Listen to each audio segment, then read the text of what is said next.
नमस्कार साथियों, स्वागत है आपको अपने YouTube channel success in interview में। साथियों, आज हम लेकर के आए हैं मोस्ट इंपोर्टेंट 75 क्वेश्चंस जो कि सामान्य अध्ययन से जुड़े हुए हैं। पहले सामान्य अध्ययन के 75 क्वेश्चन देखेंगे, उसके बाद डीएलएड के आपको अगले वीडियो में डीएलएड के 75 क्वेश्चन लेकर के आएंगे। क्योंकि समय की थोड़ी सी जो है किल्लत हो गई थी, जिसकी वजह से आप लोग तक वीडियो नहीं पहुंच पाया। चलिए शुरुआत करते हैं एक एक वीडियो को। वीडियो अच्छा लगेगा, एक एक प्रश्न को वीडियो अच्छा लगेगा तो लाइक करिएगा। लाइक करने के बाद आप लोग जो है सो वीडियो को शेयर करना भी नहीं भूलिएगा। 75 क्वेश्चन है। किसी भी प्रकार के एग्जाम की यदि आप तैयारी कर रहे हैं, इसमें आपको हिस्ट्री से लेकर के हिस्ट्री, ज्योग्राफी, पॉलिटी, ठीक है, साइंस, उसके बाद आपको बिहार स्पेशल के साथ साथ करंट अफेयर्स भी शामिल है। ठीक है, सारी चीज़ शामिल है। 75 क्वेश्चन है, बहुत ही महत्वपूर्ण क्वेश्चन है। फटाफट अंदाज में देखेंगे। चूंकि 75 क्वेश्चन है, हम प्रयास करेंगे कि 30 से 35 मिनट में आपका पूरी तरीके से इसका सॉल्यूशन मिल जाए। ठीक है, चलिए शुरुआत करते हैं। पहले प्रश्न से देखेंगे।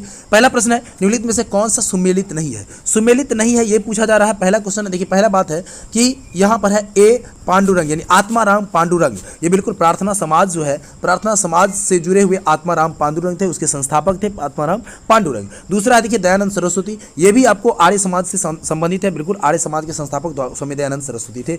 लेकिन राजा राम मोहन राय की अगर बात करेंगे तो वो ब्रह्म समाज से संबंधित थे। लेकिन यहाँ पर है प्रश्न कहता है ये आदि ब्रह्म समाज है। आदि तो आदि ब्रह्म समाज की अगर बात कर लें तो ये इनके जो है संस्थापक कौन थे? तो देवेंद्र नाथ टैगोर थे। कौन थे? देवेंद्र नाथ टैगोर। ठीक है, इन्होंने 1866 ईस्वी में इसकी स्थापना की थी। स्वामी विवेकानंद बिल्कुल आप जानते हैं, रामकृष्ण मिशन की स्थापना इन्होंने करी थी। अब आप लोग से एक प्रश्न हम पूछते हैं, क्योंकि स्वामी विवेकानंद से संबंधित है, तो इनका जो है सो मतलब बताएंगे कि जो युवा दिवस है वो कब मनाया जाता है। आप लोग कमेंट में बताइएगा युवा दिवस कब मनाया जाता है, किस तारीख को मनाया जाता है युवा दिवस, जरूर हमें बताइएगा। चलिए आगे बढ़ते हैं, दूसरे प्रश्न को देखते हैं। बहुत ही अच्छा क्वेश्चन है। किसने कहा था, देखिए किसने कहा था कि अच्छा शासन, ठीक है, किसने कहा था अच्छा शासन स्वशासन का स्थानपन्न नहीं है? यानी अच्छा शासन जो है स्वशासन का स्थानपन्न नहीं है। ठीक है, ये कहता है क्या? लोकमान्य तिलक है, स्वामी विवेकानंद है, स्वामी दयानंद सरस्वती है, रविन्द्रनाथ टैगोर है। कौन हो जाएंगे? तो इसका जो आंसर होगा आपका बिल्कुल आपका सी हो जाएगा, स्वामी दयानंद सरस्वती। स्वामी दयानंद सरस्वती जो है, ठीक है, इन्होंने ये कहा था। और देखिए लोकमान्य तिलक की अगर बात करेंगे तो इनके द्वारा ये कहा गया था, क्या कहा गया था? स्वराज मम जन्मसिद्ध अधिकार अस्थि। इन्होंने कहा था स्वराज मेरा जन्मसिद्ध अधिकार है। ठीक है, अगर बात करें स्वामी विवेकानंद की तो इनकी तो इतनी उक्तियां हैं जिसको आप जो है सो कहिए तो इतनी उक्तियां हैं जिसका कोई जवाब नहीं है। सबसे ज्यादा इनका जो है सो चलने वाला है उठो जागो और तब तक संघर्ष करो जब तक कि आपको सफलता ना मिल जाए। ठीक है, ठीक है, ये था। और एक और इन्होंने दिया था, केवल खड़े होकर पानी देखने से कुछ नहीं होता है। क्या कहा था? केवल खड़े होकर के पानी देखने से नदी को आप पार नहीं कर सकते हैं। यानी नदी पार करने के लिए आपको हाथ पैर चलाना होता है, मेहनत करना होता है। ठीक है, इनके द्वारा ये बातें की गई थी। चलिए आगे बढ़ते हैं, अगले प्रश्न को देखते हैं। वेदों की ओर लौटो का नारा किसने दिया था? अब देखिए ये कोई बात है, ये पूछने की बात है, बताइए वेदों की ओर लौटो का नारा किसने दिया था? तो ये बिल्कुल आपको पता होना चाहिए, स्वामी दयानंद सरस्वती ने दिया था, वेदों की ओर लौटो। आगे बढ़ेंगे, चौथा क्वेश्चन देखते हैं। देखिए 1870 ईस्वी में कलकत्ता में भारतीय सुधार संघ यानी इंडियन रिफॉर्म एसोसिएशन की स्थापना किसने की थी? ठीक है, किसके द्वारा किया गया था? देखिए कि 1857 में जो इंडियन रिफॉर्म एसोसिएशन है, इसकी स्थापना किसके द्वारा किया गया था? बिल्कुल याद रखेंगे, केशव चंद्र सेन के द्वारा किया गया था। ए आपका ऑप्शन बिल्कुल सही है। ठीक है, और कब किया गया था? तो 1870 में किया गया था, इसे भी ध्यान रखेंगे। आगे बढ़ते हैं, 5वां नंबर क्वेश्चन देखते हैं। 5वां नंबर क्वेश्चन क्या है? बंकिम चंद्र चटर्जी यानी बंकिम चंद्र चटर्जी कहिए, चट्टोपाध्याय कहिए, आनंद मठ उनके द्वारा लिखा गया है। उसमें किस विद्रोह का कथा का जो है विद्रोह की कथा के बारे में उसमें जानकारी दी गई है। आपको पता होना चाहिए, हमने जब लाइव कक्षा में आपको बताया था, बिल्कुल पूरी जानकारी दी थी इसके बारे में। किसके बारे में? सन्यासी विद्रोह जो है, पवना विद्रोह, नील विद्रोह, सब के बारे में आपको दिया गया था। इसमें कौन से आंसर हो जाएंगे? तो बिल्कुल याद रखिएगा, सन्यासी विद्रोह का वर्णन जो है आनंद मठ में किया गया है, जो कि बंकिम चंद्र चट्टोपाध्याय के द्वारा लिखा गया है। आगे बढ़ेंगे, अगला क्वेश्चन देखेंगे। क्वेश्चन नंबर 6 क्या कहता है? देखिए विशुद्ध गांधीवादी तरीके से लड़ा गया पहला आदिवासी अहिंसक विद्रोह था। अहिंसक भी देखिए, अहिंसक भी था, ठीक है, और आदिवासी के द्वारा विद्रोह किया गया था, और विशुद्ध गांधीवादी। तो कौन सा हो जाएगा? बिल्कुल याद रखेंगे, जो टाना भगत आपका है, टाना भगत विद्रोह जो हुआ था, ये बिल्कुल जो है सो विशुद्ध हुआ था। ठीक है, इसमें ये विद्रोह काफ़ी लंबा चला था, जैसे 1914 से 1918 तक चला था। कौन सा? तो प्रथम विश्व युद्ध हुआ था, उसी तरह 1914 से 1920 तक जो है सो यह धीरे धीरे चला था। और बिहार, उस समय बिहार प्रांत का छोटा नागपुर शहर जो है, छोटा नागपुर मतलब इलाका था, वहाँ पर ये हुआ था। इसमें कुल मिलाकर के इन लोगों का कहना था कि जो पशु बलि होती है, जो मांस मदिरा का सेवन होता है, शराब का सेवन होता है, इन सभी दुर्गुणों को दूर किया किया जाए। इन सभी दुर्गुणों के विरुद्ध जो है सो इन लोगों ने अहिंसक विद्रोह किया था और लंबा समय तक यह लगभग 6 साल तक इसका विद्रोह चला था। बात करते हैं क्वेश्चन नंबर 7 की। देखिए क्वेश्चन नंबर 7 कहता है कि महात्मा गांधी के नेतृत्व में चलाया गया चंपारण नील सत्याग्रह 1970 था, ये कैसा था? देखिए 1917 की बात करते हैं। महात्मा गांधी जो है आपको 1916 में ये करते हैं, आपको साबरमती आश्रम की स्थापना करते हैं।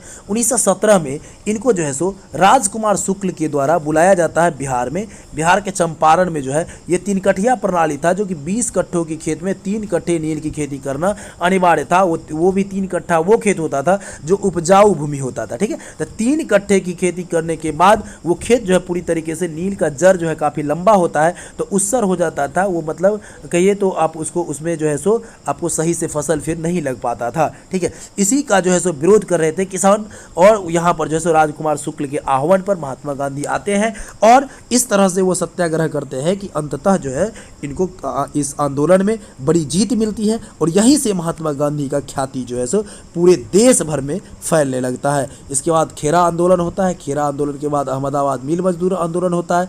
ये सब जो है सो बारी बारी से चलते रहता है। आगे बढ़ते हैं, अगला प्रश्न क्या कहते हैं। देखिए महात्मा गांधी की नील जो है, महात्मा गांधी की आपका क्या कहना है, देखिए यहाँ पर नील उत्पादन यानी किसानों की दुर्दशा को देखने हेतु चंपारण आने का निमंत्रण किसने दिया था? अभी हमने आपको बिल्कुल बताया कि चंपारण आने का जो है निमंत्रण राजकुमार शुक्ल के द्वारा दिया गया था। किसके द्वारा दिया गया था? राजकुमार शुक्ल के द्वारा। आगे बढ़ते हैं, 9 नंबर क्वेश्चन है, चौरी चौरा नामक प्रसिद्ध स्थल कहाँ पर है? तो चौरी चौरा नामक जो है प्रसिद्ध स्थल ये कहाँ पर है? तो ये बिल्कुल आप ध्यान रखेंगे, ये जो है आपको गोरखपुर में है। कहाँ पर है?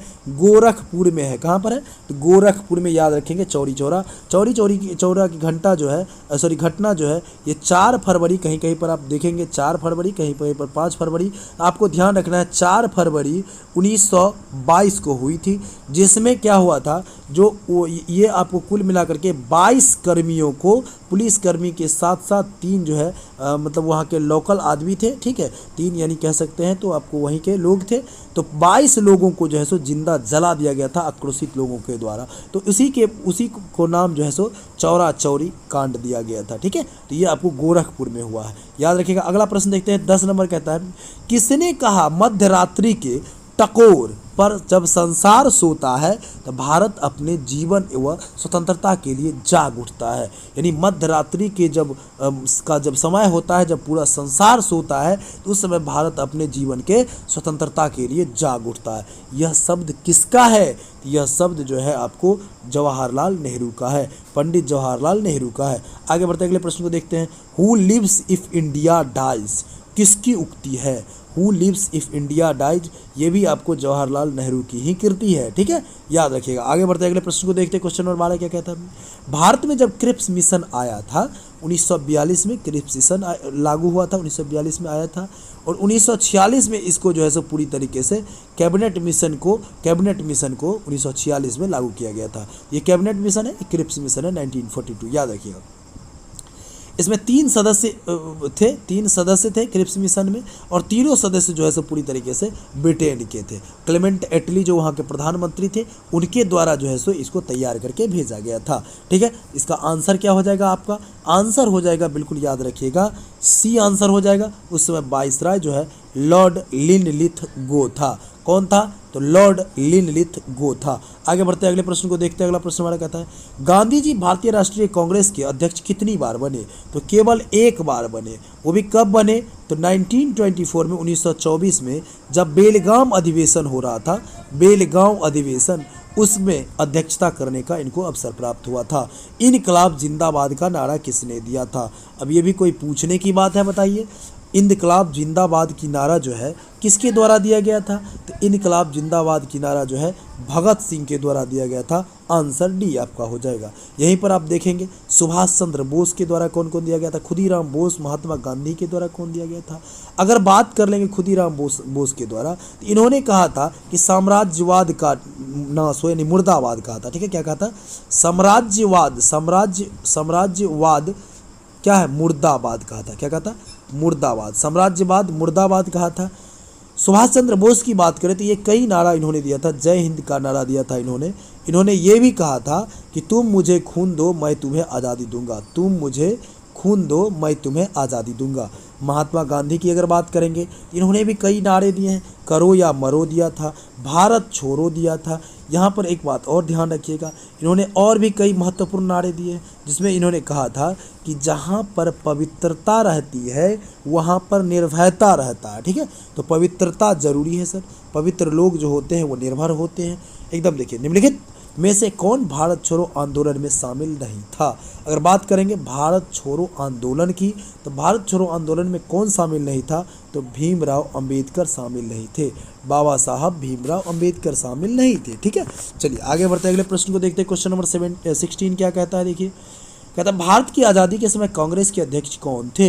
तो भारत की आज़ादी की अगर बात कर ले तो उस समय कांग्रेस के अध्यक्ष जेबी कृपलानी थे। आगे बढ़िए, भारत एवं पाकिस्तान के बीच सीमांकन किसके द्वारा किया गया है। तो बिल्कुल याद रखिएगा, रेड क्लिफ के द्वारा किया गया है। रेड क्लिफ जो रेखा है वो इन्हीं के नाम पर है। रेड क्लिफ रेखा किसके नाम पर है, तो रेड क्लिफ रेखा जो है इन्हीं के नाम पर है, जो भारत और पाकिस्तान के बीच में इन्होंने सिर्फ सीमांकन किया था। अब यहीं पर एक बात और याद रखिएगा, भारत और चीन के बीच जो है सो मैकमोहन रेखा है। ठीक है, भारत और चीन के बीच, और एक जो है सो पाकिस्तान और अफगानिस्तान के बीच डुरंड रेखा है पाकिस्तान और अफगानिस्तान के बीच, इसे भी ध्यान रखिएगा। आइए बात करते हैं 18 नंबर क्वेश्चन। 1857 की क्रांति का तत्कालिक कारण क्या था। आपको पता होना चाहिए 1857 की क्रांति जो है कि शुरुआत मेरठ से हुई थी। कहाँ से शुरू हुई थी, शुरुआत मेरठ से हुई थी, और इसमें जो है सो चर्बी वाले कारतूस के प्रयोग को लेकर के जो है पूरी तरीके से विद्रोह हुआ था। इसमें दोनों तरह के जो समुदाय के लोग, चाहे हिंदू हो मुस्लिम हो, वहाँ पर कहा गया था गाय और सुअर दोनों के चर्बी हैं। गाय के चर्बी यदि है तो हिंदू नाराज, और अगर सुअर के चर्बी है तो मुस्लिम नाराज। ठीक है, तो इस प्रकार से क्या हुआ था कि ये जो है सो आंदोलन बहुत बड़ा हुआ था, बड़ा जबरदस्त हो गया था। ठीक है, तो याद रखेंगे इस बात को। आगे बढ़ते हैं, अगले प्रश्न को देखते हैं। वह पहला भारतीय सिपाही कौन था जिसने चर्बी वाले कारतूस के प्रयोग को जो है सो इनकार कर दिया था। तो बिल्कुल याद रखिएगा, मंगल पांडे थे। कौन थे, मंगल पांडे। आगे बढ़ेंगे, अगले प्रश्न को देखेंगे। मेरठ से हुआ था, 32वीं रेजिमेंट के वो थे। देखिए यहाँ भी वही प्रश्न पूछा जा रहा है कि 1857 की क्रांति, 34वीं 1857 की क्रांति के विद्रोह का सूत्रपात जो है सो कहाँ से संबंधित है। तो 34वीं रेजिमेंट जो आपका था, 34वीं जो है नेटिव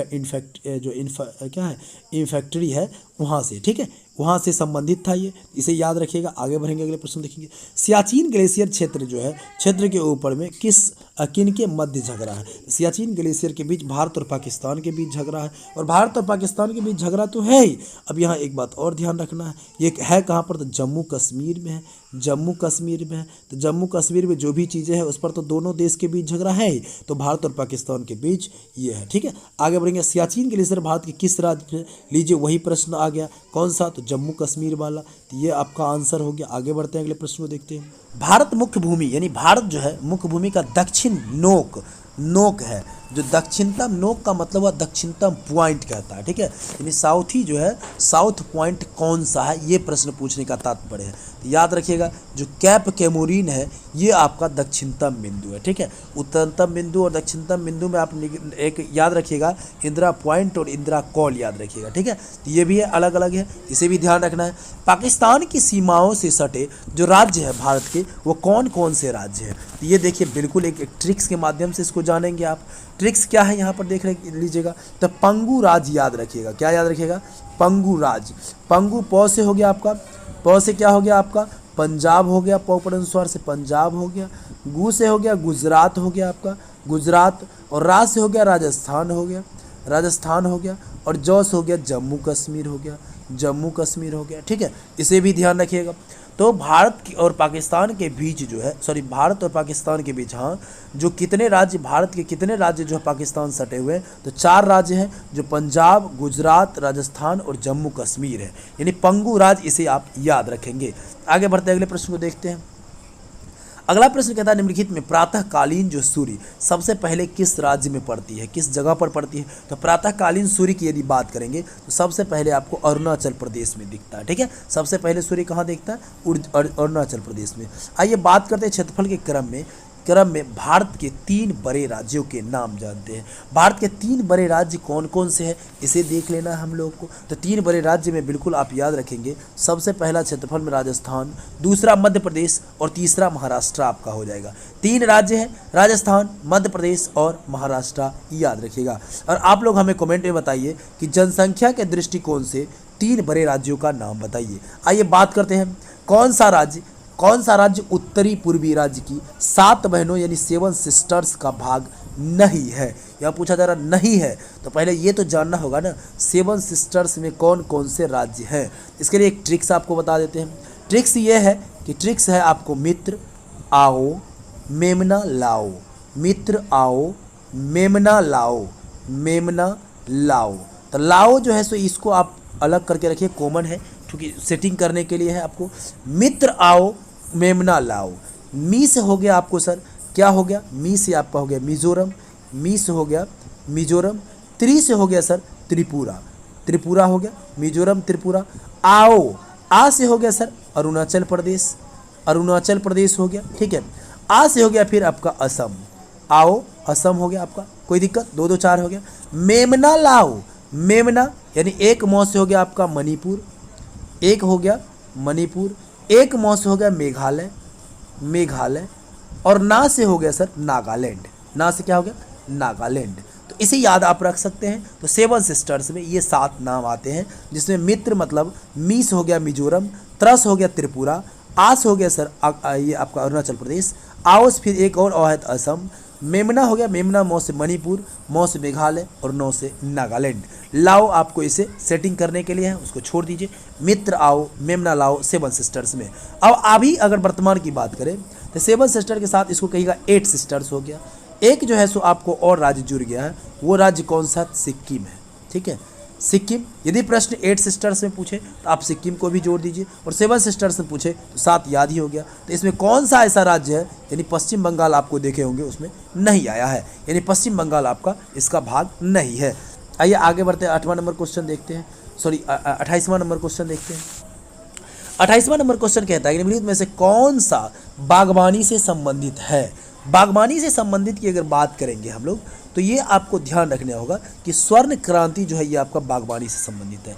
बागवानी का तात्पर्य हो गया, बागवानी मतलब हो गया आपको बागवानी यानी पौधा लगाना, उसके बाद वहाँ से फल शहद ये सब प्राप्त करना, ठीक है, फल शहद ये सब प्राप्त करना स्वर्ण क्रांति से संबंधित है। ऑपरेशन फ्लड आप जानते होइएगा, वर्गीज कुरियन जो है उनके द्वारा आपको इसकी शुरुआत करी गई थी, और ये कृषि से संबंधित है, कृषि विकास से संबंधित कहिए। हरित क्रांति पूरी तरीके से आपको ये भी कृषि उत्पादन से संबंधित है, जिसमें गेहूं के उत्पादन पर ज़्यादा जोर दिया गया था। श्वेत क्रांति आप जानते हैं दूध उत्पादन से है, ये आपको 1970 से इसकी जो है सो शुरुआत हुई थी और दूध उत्पादन से संबंधित है। आगे बढ़ते हैं, अगले प्रश्न को देखते हैं। भारतीय सब्जी शोध संस्थान कहाँ पर है। भारतीय सब्जी शोध संस्थान की अगर हम बात करेंगे तो ये कहाँ पर है, तो आपको उत्तर प्रदेश के वाराणसी में है, जहाँ से मोदी जी चुनाव लड़ते हैं और हमेशा जीतते भी हैं। आगे बढ़ते हैं, देखिए मुंडा जनजाति कहाँ निवास करती है। मुंडा जनजाति की अगर हम बात कर लें तो ये आपको झारखंड में, कहाँ, झारखंड में निवास करती है। मुंडा जनजाति कहाँ निवास करती है, झारखंड में। आगे बढ़ते हैं, अगले प्रश्न को देखते हैं। भील जनजाति का मुख्य निवास जो है, निवास कहाँ करती है।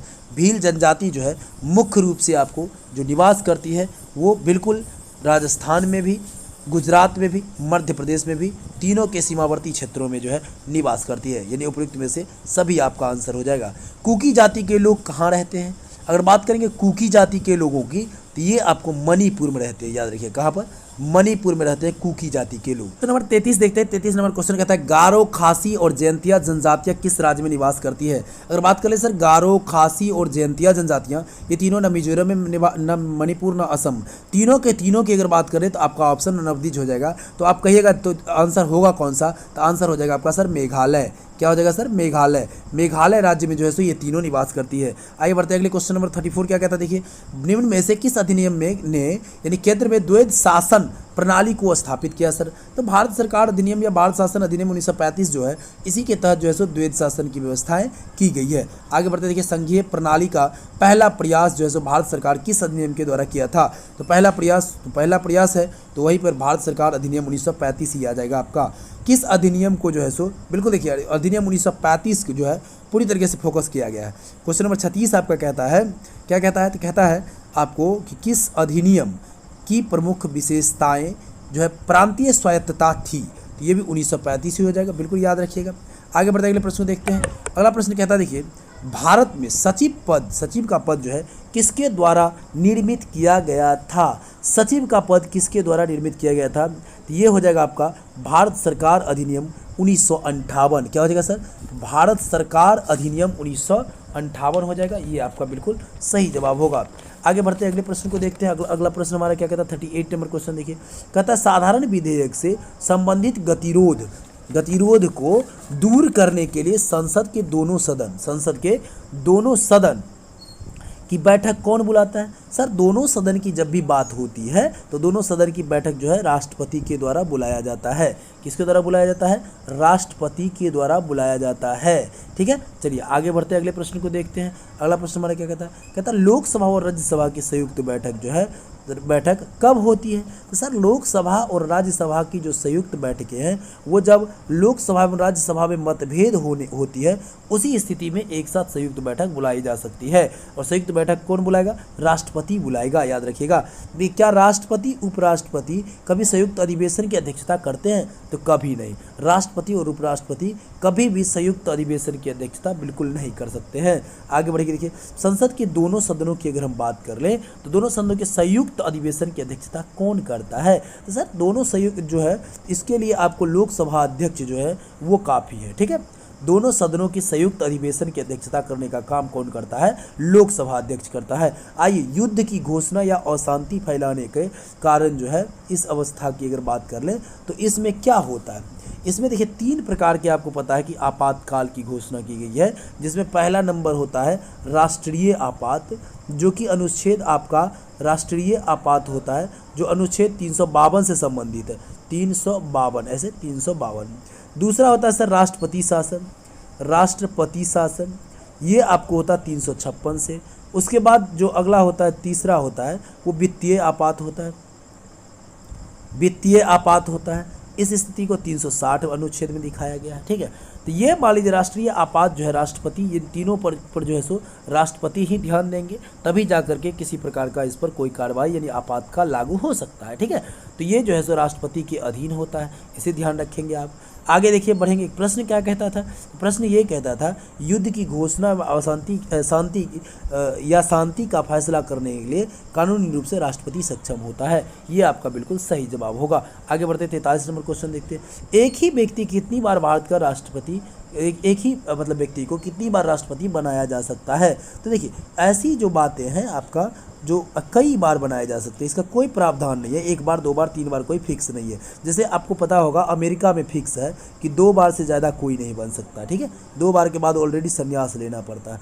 आइए राज्यसभा के 1/3 सदस्य जो है 1/3 सदस्य प्रत्येक कितने वर्ष के पश्चात सेवानिवृत्त होते हैं? तो आपको पता होना चाहिए 1/3 प्रत्येक 2 वर्ष के बाद सेवानिवृत्त होते हैं और उसके बाद नए सदस्य जोड़े जाते हैं। यानी आपको ये प्रोसेस चलता ही रहता है। एक आदमी 6 वर्ष का कार्यकाल पूरा करता है और तब वो रिटायर करता है वहाँ से। ठीक है, फिर दोबारा उसकी पार्टी अगर दोबारा सहमति देती है दोबारा भी बन सकता है। चलिए आगे बढ़ते हैं। क्या राष्ट्रपति लोकसभा की भांति राज्यसभा को भंग कर सकता है? बिल्कुल नहीं, राष्ट्रपति कर सकता है राज्यसभा को भंग। राष्ट्रपति जो है देखिए राज्यसभा की जो बातें हैं, राज्यसभा एक उच्च सदन होता है और उच्च सदन के साथ साथ अस्थाई सदन होता है। 300 जो है सो अभी 250 जो है सो सीटों की संख्याएं हैं। 238 प्लस 12 मनोनीत किए जाते हैं राष्ट्रपति के द्वारा। ठीक है, नामित जिसको कर दिए राष्ट्रपति वो मनोनीत हो गया। क्या राज्यसभा के सभी सदस्यों का निर्वाचन एक साथ होता है? राज्यसभा के सभी सदस्यों का निर्वाचन एक साथ होता है? आप ही बताइए ना। अभी जस्ट हमने आपको बताया है कि बिल्कुल नहीं हो जाएगा, क्योंकि 2/3 जो है लोग रहते हैं और 1/3 का जो है सो प्रत्येक 2 वर्षों में चुनाव होता है। सभी सदस्य का निर्वाचन एक साथ कैसे हो सकता है? आगे बढ़ते देखते हैं 47। साइंस की बात करते हैं। फाइकोलॉजी किसके विषय में जो है सो में किसका अध्ययन किया जाता है? सर फाइकोलॉजी की अगर बात करेंगे तो शैवालों का अध्ययन किया जाता है। ठीक है, क्या हो जाएगा? शैवालों का अध्ययन किया जाता है। और कवक की अगर बात करेंगे तो माइकोलॉजी आपका हो जाएगा। क्या हो जाएगा?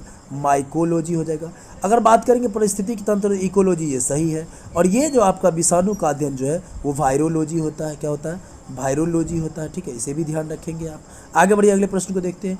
पर्यावरण का अध्ययन जो है पर्यावरण का अध्ययन जीव विज्ञान की किस भाषा के अंतर्गत किया जाता है? तो पर्यावरण का अध्ययन आपको पारिस्थितिकी के तंत्र के तहत किया जाता है, इकोलॉजी के तहत किया जाता है।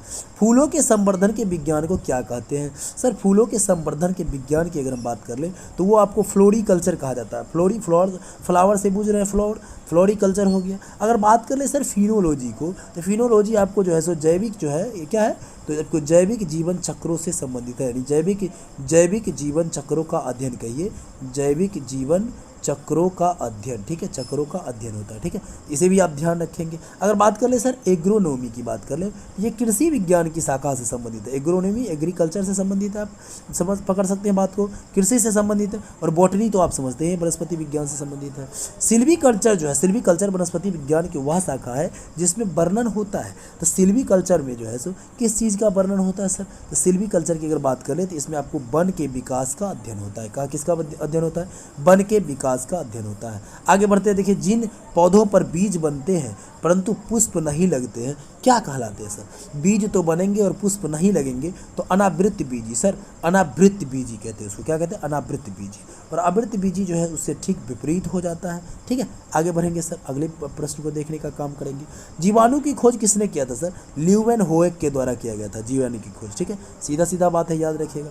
आगे कहता है वास्तविक केंद्र किसमें उपस्थित रहता है? देखिए वास्तविक केंद्र की अगर बात कर ले हम, तो वास्तविक केंद्र किसमें उपस्थित रहता है? तो याद रखेंगे बिल्कुल जीवाणुओं में उपस्थित रहता है। किसमें?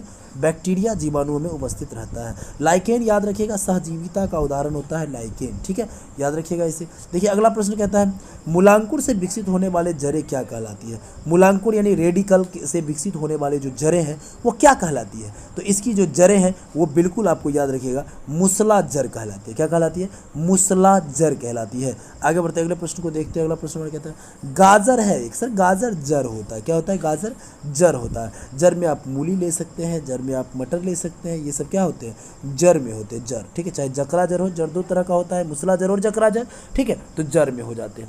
अगर बात करेंगे तना में, तो तना में सर आप हल्दी खाते हैं, आलू खाते हैं, केला खाते हैं, प्याज खाते हैं, लहसुन खाते हैं, ये सारे तना हो जाते हैं। पुष्प में आप सूर्यमुखी वगैरह खाते हैं तो ये पुष्प में आ जाता है सर।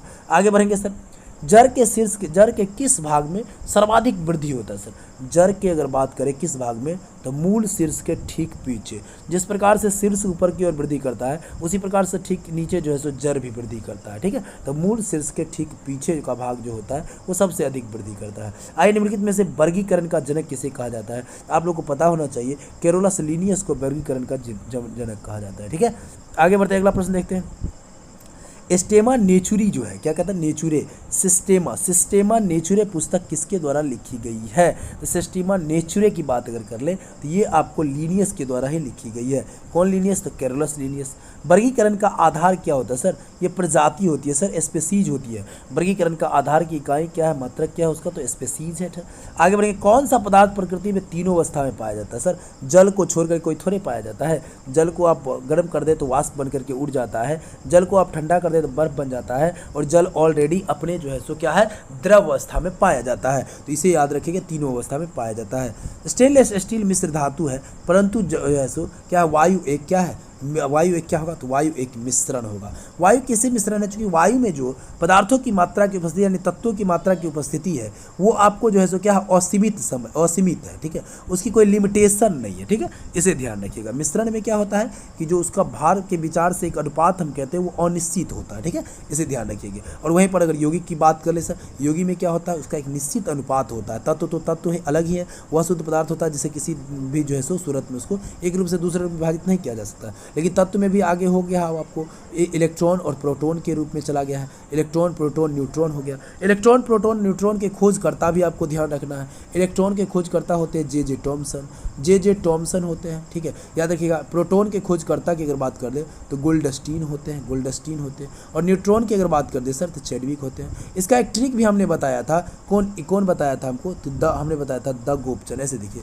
बताया था आपको कि द गोपचन, THE द, GOP गोप, CHAN चन। तो पहले दो लेटर जो है वो नाम है उसके पहले, ठीक है, याद रखिएगा। यानी पहला में द, तो नाम है थॉमसन, इलेक्ट्रॉन की खोज करता थॉमसन, प्रोटॉन की खोज करता गोल्डस्टीन, और न्यूट्रॉन की खोज करता चैडविक हो गए। इसे भी आप ध्यान रखेंगे। आगे बढ़ते देखिए, निम्न में से कौन सा ना तो तत्व है और ना ही यौगिक है?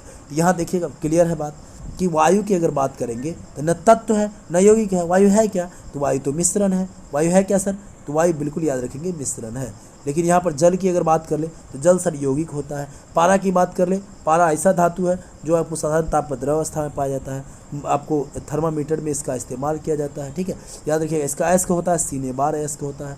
सोडियम क्लोराइड जो है सो सूत्र होता है आपको NaCl, ये भी आपको यौगिक है, 2 या 2 से अधिक तत्व है यहाँ पर। आइए बढ़ते क्वेश्चन नंबर 63 देखते हैं। मैन का अर्थ है 30, तो देखिए MAN मैन है। M4 क्या होता है, MNO होता है, M4 13, A हो गया आपको 1, N हो गया 14, तो कुल मिला के देखिए 14 1 15 13 हो गया 28, 28 में 2 जोड़िएगा तो 30 होगा। चलिए एक को देख लेते हैं। CELL सेल होता है sir, CELL cell, C4 3, E4 5, L4 कितना हो जाएगा 12 + 12, 12 12 24 5 29, 3 कितना हो जाएगा 32। देखिए 2 जोड़ दिया, इसमें भी 34 हो गया, यहाँ 34 दिया गया। अब आपको बैंक दिया गया है तो BANK। अब यहाँ देखिए B4 2 number, A4 1 number, N4 14 number और K4 11 नंबर। 11 14 कितना हो गया सर, 11 14 25, 1 26 2 28 हो गया। 28 आपके पास है, ऑप्शन कोई नहीं है तो 28 में क्या करेंगे 2 जोड़ देंगे, 30 आपका C नंबर ऑप्शन होगा। क्योंकि पहले में भी 2 जोड़ा, दूसरे में भी 2 जोड़ा, तो तीसरे में भी आपको 2 जोड़ना पड़ेगा। आइए आगे बढ़ते हैं। अगला प्रश्न हमारा क्या कहता है, 30 छात्रों की कतार में, ये देखिए इसका शायद आंसर आप लोगों को गलत चला गया था। 30 छात्रों की कतार में अंजू का क्रम जो है सो प्रारंभ से 13वां है, और जो है सो उसके बाद बताए कि उसका क्रम क्या होगा। अब सीधा सीधा बात बताइए, देखिए इधर से कोई 13वां स्थान पर है, 13वां स्थान पर है, और टोटल 30 गो है। टोटल संख्या कितनी है, 30 गो है, तो 13वां नंबर पर ये है, इधर 17 गो रहा होगा, तब ने 17 और 13 ये हो गया 30 हो गया, 17 + 13 30 हो गया आपको। तो इधर 17 है, तो ये जो नंबर है ये 18वां नंबर इधर से रहा होगा, क्या रहा होगा 18वां नंबर। 17 तो है ही है, इधर 17 तो बचले है, 13वां था, एक और बढ़ेंगे तो इसके पास आएंगे तो 18वां नंबर है। आपका आंसर बी होना चाहिए था, एग्जैक्ट आंसर बी होगा। ठीक है, आगे बढ़ते अगले प्रश्न को देखते हैं। किसी वस्तु का विक्रय मूल्य की बात हो रही है, देखिए विक्रय मूल्य दिया हुआ 1000 रुपया, उसका क्रय मूल्य उसके लाभ प्रतिशत का जो है सो आधा है, तो वस्तु का क्रय मूल्य कितना होगा। अब देखिए इसको ऑप्शन से जाइए, आपको कहता है क्रय मूल्य कहता है, और क्रय मूल्य जितना है मान लीजिए 200 क्रय मूल्य अगर है, ऑप्शन क्रय मूल्य का दिया हुआ है 200 है, तो क्रय मूल्य का प्रतिशत लाभ का आधा, क्रय मूल्य जो है प्रतिशत लाभ का आधा है, यानी 400% का ये आधा 200 है, तो इसका 200 का 400% निकाल लीजिए। 400% हटाएंगे बट्टा 100, 2 जो खत्म, 4 दूनी हो गया 800, 800 अब प्लस क्या उतना हो गया 200 रुपया ये आपका दिया गया है, तो कुल मिलाकर बेचेगा 800 क्या हो गया ये आपका जो आपको 400% है वो आपको प्रतिशत लाभ हो गया, उसका आधा है नहीं, और क्रय मूल्य उसका आधा है नहीं 200, ये लाभ हो गया 800 और क्रय मूल्य हो गया 200, तो कुल मिलाकर हो गया 1000 रुपया।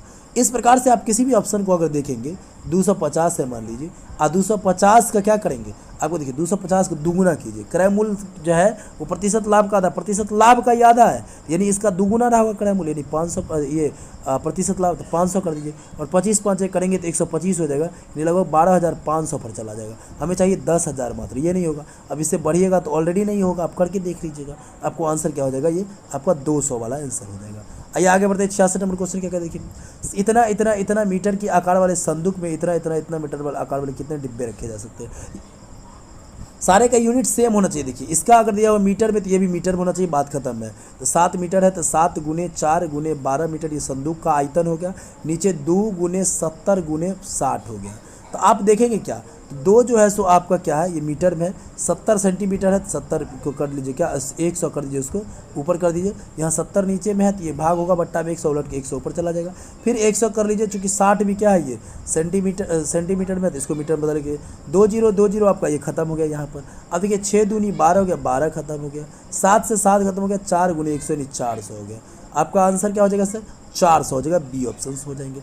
आगे बढ़िए अगले प्रश्न को देखते हैं। अगला प्रश्न क्या कहता है 67 नंबर। एक रेलगाड़ी जो है 70 किलोमीटर प्रति घंटा की चाल से चल रही है, 150 मीटर लंबे प्लेटफॉर्म को उसको पार करना है, तो 18 सेकंड में पार कर जाती है। तो कहता है कि रेलगाड़ी की लंबाई ज्ञात कीजिए। देखिए कुल लंबाई आपको ज्ञात कर लेने होगा पहले। रेलगाड़ी की लंबाई मान लीजिए x है और प्लेटफॉर्म की लंबाई 150 है, दोनों कुल लंबाई दौड़ेगा। मान लीजिए ट्रेन यहाँ पर आई है और यहाँ से प्लेटफॉर्म है, तो ट्रेन की जो लंबाई इधर होगी ये लंबाई और ये प्लेटफॉर्म की लंबाई होगी, पूरी न पार करना, पूरा यहाँ निकल जाना चाहिए। तो ये 150 है और ये x है, तो कुल मिलाकर दूरी यही हो गया आपका कितना, तो 150 + x हो जाएगा, और बट्टा समय रख दीजिए यानी 18 सेकंड। तो दूरी बट्टे समय बराबर चाल हो जाता है। चाल आपका दिया है 70, कितना दिया, फिर से देख लीजिए एक बार, फिर से काट करके दे देते हैं। यानी आपका हो गया कितना, x + 150 बट्टे हो गया कितना हो गया 18 सेकंड, कुल दूरी बट्टे समय बराबर चाल होता है। चाल आपका हो गया 70 किलोमीटर है, तो इसको मीटर में बदलने के लिए क्या कीजिएगा, आपको बिल्कुल ध्यान रखना होगा इस बात का कि कितना से गुना करना होगा, इसको आपको गुना कर देना होगा 5/18 से। ठीक है, कितने से, 18 से। 5/18 से गुना कीजिएगा तो ये किलोमीटर प्रति घंटा मीटर प्रति सेकंड बदल जाएगा। ये भी मीटर में है, सारे सेकंड में दिए गए हैं, यहाँ पर ये मीटर में दिए गए तो मीटर प्रति सेकंड में ये आपका आ जाएगा। ये 18 से 18 खत्म हो जाएगा। ये x + 150 है सर, बराबर हो गया 70 × 7 × 5 = 35, 350 हो गया। ये 150 उधर जाकर घट जाएगा, x = 350 माइनस 150 हो जाएगा, कुल मिलाकर आपका 200 आंसर हो जाएगा। कितना हो जाएगा, 200 आपका सी ऑप्शन हो जाएगा। क्या हो जाएगा सर, सी नंबर ऑप्शन हो जाएगा। ठीक है, तो ऐसे आप बनाएंगे, बहुत ही आसान तरीके से हो जाएगा। अब देखिए 68 नंबर क्या कहता है, दो संख्या का औसत 7.5 है, उनका अंतर भी 7.5 है, छोटी संख्या क्या होगी। दो संख्या का औसत मतलब हुआ सर x + y/2 औसत बराबर 7.5, यानी आप देखेंगे तो x + y बराबर कितना हो जाएगा, 7.5 दूनी 15 हो जाएगा। ये आपका पहला ऑप्शन हो गया। आइए देखते हैं, फिर यहाँ पर देखेंगे, आप गौर करेंगे तो अंतर दिया हुआ यानी x - y बराबर दिया हुआ 7.5, यहाँ योग दिया हुआ 15, यहाँ अंतर दिया हुआ 7.5, ले ये x - y बराबर कितना कर दीजिए यहाँ 7.5। अब दोनों को काटिएगा तो y कटिस हो जाएगा, x हो जाएगा 2x, देखिए 2x बराबर हो जाएगा कितना 15 और 7.5 यानी 22.5 हो जाएगा। सारे 22 से 2 भाग दीजिएगा, x बराबर कितना हो जाएगा 11.25 हो जाएगा। यानी ये बड़ी संख्या हो गई और दोनों का योग है 15, जब तो x अगर 11.25 हुआ तो दूसरा 3.75 रहा होगा। 11 3 14 और 75 25 100 यानी 15 हो जाएगा, यानी योग 15 हो जाएगा। यानी आपका आंसर हो जाएगा छोटी संख्या हो जाएगा 3.75, ए ऑप्शन हो जाएगा। क्लियर है सर, आगे बढ़ते हैं अगले प्रश्न को देखते हैं। कहता है ए बी, अगला क्या कहता है, 5 bag A B C D और ई जो है किसी ढेर में एक दूसरे के ऊपर पड़े हुए हैं। ए बी के ऊपर है, बी के ऊपर है, देखिए सर बी के ऊपर क्या है तो ए है, ऊपर कर लेते हैं। सी डी के ऊपर है परंतु ई के नीचे है, डी ए के ऊपर है, यही सब देखिए, डी जो है वो क्या है ए के ऊपर है और सी डी के ऊपर है, मतलब सी जो होगा ये सी, ये किसके ऊपर है तो डी के ऊपर है, नहीं बीच में आ जाएगा डी आ जाएगा, डी के ऊपर सी हो गया, और जो है सो ई के नीचे है तो ई हो गया ऊपर में, ई के नीचे है सब के सब। तो इस प्रकार से आपका बन गया। अब यहाँ आप देखेंगे गौर करेंगे तो कौन सा जो है सो बीच में, प्रश्न कहता है कौन सा बीच में है सर, तो बीच में आप क्या देख रहे हैं बताइए, बीच में तो हमें लगता है डी को आप देख रहे होंगे, तो डी आपका आंसर हो जाएगा। बिल्कुल क्लियर है सर, बिल्कुल क्लियर होना भी चाहिए। आगे बढ़ते अगले प्रश्न को देखते हैं। आगे कहता है देख लीजिए कि नीचे अक्षरों की एक श्रृंखला दी गई है, इस श्रृंखला को पूरा करने के लिए अगले 2 अक्षरों के लिए सही विकल्प का चयन कीजिए। सर देखिए ए है, बी छोड़ दिया, यहाँ पर एक छोड़ा है सर, पहले 1 छोड़ा, फिर 2 छोड़ा, फिर 3 छोड़ा, फिर 4 छोड़ा, फिर 5 छोड़ा, फिर 6 छोड़ा, फिर 7 छोड़ा, इस तरह से छोड़ा गया है सर। आप देखिए बी और जी के बीच में कितने को छोड़ा गया है, बी 2 नंबर पे आता है सर, जे 10 नंबर पे आता है, यानी बीच से 7 गो गायब है। ठीक है, 7 गो गायब है, यानी अगला हमारा कितना होना चाहिए सर, 8 गो गायब होना चाहिए सर। क्या होना चाहिए, 8 गो गायब होना चाहिए, और 8 गो गायब होगा सर तो 9वां नंबर पर चला जाएगा। यहाँ तो यहाँ देख लीजिए आप, जे के बाद क्या कीजिएगा, जे है 10 नंबर में और आप 9 जोड़ दीजिएगा तो 19 नंबर में कौन सा हो जाएगा, 19वें नंबर पर सर एस और सी वाला हो जाएगा। ठीक है, 19 नंबर पर क्या हो जाएगा, एस और सी वाला हो जाएगा। यही आपका एस वाला एक ही ऑप्शन है, यहीं से आप पकड़ सकते हैं। क्लियर है, आइए देखते हैं करंट अफेयर्स के 5 प्रश्न देखते हैं। बजट 2022-23 की घोषणा के अनुसार 8 रोपवे, 8 क्या बनाना है सर 8 रोपवे तैयार करनी है, और इस योजना में कितने किलोमीटर कुल मिलाकर के 8 में 60 किलोमीटर को पूरी तरीके से क्या करना है, कवर करना है, 60 किलोमीटर दूरी कवर करनी है। भारत में जो वन स्थिति की रिपोर्ट है इसके अनुसार भारत में कुल वृक्षावन कितना है सर, ये आप देखेंगे तो 95,748 वर्ग किलोमीटर, यानी बी ऑप्शन से आपका सही हो जाएगा, 95,748। आगे बढ़ते देखिए अगला क्वेश्चन क्या कहता है, बजट सत्र 2022-23 का जो है इसमें घोषणा के अनुसार किस वर्ष भारत के सभी गांवों में ऑप्टिकल फाइबर बिछाने का लक्ष्य घोषित किया गया है। ऑप्टिकल फाइबर सभी गांव में बिछाने का लक्ष्य जो है 2025 तक रखा गया है सर। कब तक रखा गया, 2025 तक। आगे बढ़ते अगले प्रश्न को देखते हैं। हाल ही में केंद्रीय जो है सड़क परिवहन और राजमार्ग मंत्री द्वारा भारत की पहली hydrogen fuel cell electric vehicle Toyota Mirai launch की गई है। वर्तमान में केंद्रीय सड़क परिवहन के और राज्य मंत्री कौन है, तो नितिन गडकरी हैं सर, नितिन गडकरी हैं, बिल्कुल याद रखिएगा। आगे बढ़ते अगले प्रश्न को देखते हैं सर। आगे क्या है देखिए कि हाल ही में किस संगठन के द्वारा कोल्ड रिस्पॉन्स सैन्य अभ्यास 2022 की जो है सो मतलब नवी में किया गया है, ये आपको नाटो के साथ किया गया है। नाटो के साथ किया गया है। आप लोग हमें कमेंट में बताइएगा नाटो की स्थापना कब हुई और किस उद्देश्य से हुई, ये आप लोग अगर जानते होइएगा तो कमेंट में जरूर जवाब दीजिएगा। आगे की जो है सो 75 क्वेश्चन आपको अगले वीडियो में हम लेकर के आएंगे। एक साथ चूँकि 150 प्रश्न हो जाते हैं और समय अभाव रहता है, थोड़ा बहुत हो जाता है कभी कभी। चलिए तो बिल्कुल इसे आप जो है सो 75 प्रश्नों को बिल्कुल करें और फिर आगे हम लेकर के आएंगे आपके लिए बेहतरीन वीडियो। चलिए वीडियो देखने बहुत बहुत धन्यवाद। थोड़ा सा लाइक शेयर और सब्सक्राइब जरूर कर दीजिए।